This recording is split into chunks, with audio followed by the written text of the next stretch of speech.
একটা জাতপথ আছে না কেডা জানি ওইটা এমনিতে সবসময় থাকে কেডা জানি এমনি ঘুরাই দিছি এটা আবার এমনি ঘুরিয়া দেখবে এটা খায় না ফিক্স হয়ে গেছে লইতে লইতে অভ্যাস খারাপ হয়ে গেছে।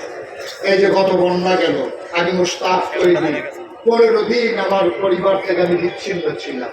15টা দিন আমি আমার পরিবার থেকে বিচ্ছিন্ন ছিলাম। আমি বুক পাড়ি ভেঙে ভেঙে কোমর পাড়ি ভেঙে ভেঙে মানুষের ঘরে ঘরে গিয়ে আমি সাহায্যের হাত পৌঁছে দিয়েছি।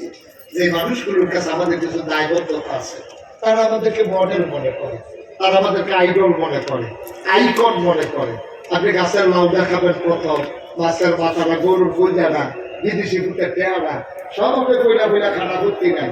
অন্তত কিছু বিপদের সময় দাঁড়ান না, তবে আল্লাহর কাছে কইতে পারবেন আল্লাহ সারা বছর খাইলেও বছর সময় গেছিলাম তার কাছে কোন দেবো।